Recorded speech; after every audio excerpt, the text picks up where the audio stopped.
Well, Theresa May did say that, and I think behind the scenes she would have been pretty angry because she and her predecessor, David Cameron, are used to what's known here at conference as B-Day, the day when Boris Johnson swoops in, messes up the entire carefully choreographed schedule, and then drops a bombshell and leaves. And once again, Boris Johnson has done that, but this time it was even worse. Before he even came to this conference, he'd done a number of interviews calling for Chequers to be chucked, saying that they needed to follow a super Canada deal and even build a bridge to Ireland. Then he even staged a photo shoot, seemingly mocking Theresa May. He was running through a field of wheat, something she said in an interview was the naughtiest thing she did as a young person.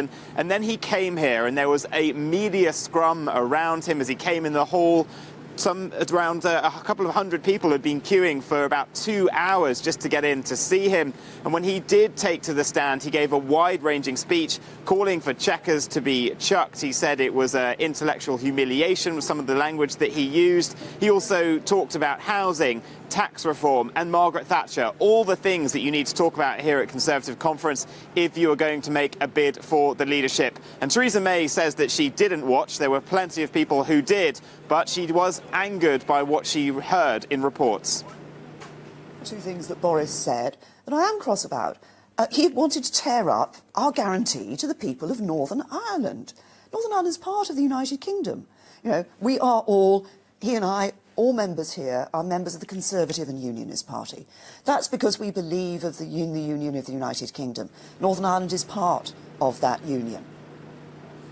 Boris Johnson is very much now in open manoeuvres to try to replace Theresa May, and he can do that if her Chequers Brexit plan is voted down in Parliament. That would lead to a crisis for the government. And judging by the numbers of MPs that were in that hall yesterday to see his speech, some very senior ones like Ian Duncan-Smith and the former Development Secretary Priti Patel, it would seem like there is enough votes there for her to be voted down, and then there would be a leadership challenge. And Boris Johnson now is very openly saying that he wants to try to replace the Prime Minister.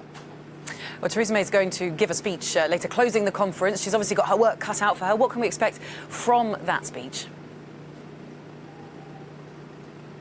Well, Theresa May does, because not only Boris Johnson, but other members of the cabinet have really been auditioning to be the next leader of the Conservative Party this week. So she has to give the speech of her political life. She needs to get the party behind her Chequers Brexit plans, because she thought she'd be able to come here and say, well, the EU at Salzburg has approved my plans. These are the only ones that work for the sake of the country. You've got to vote them through. She doesn't have that security now. She has to try to convince the party to get behind her. So I think she'll be raising the spectre of Jeremy Corbyn and what she'll describe as his hardline left-wing plans for the economy. But really it's going to be about the performance, because last year we all remember the disastrous speech in which her voice failed her, the Chancellor had to hand up cough sweets, the stage started falling down behind her, and a comedian even got up to her and handed her a fake redundancy notice which he claimed was from Boris Johnson.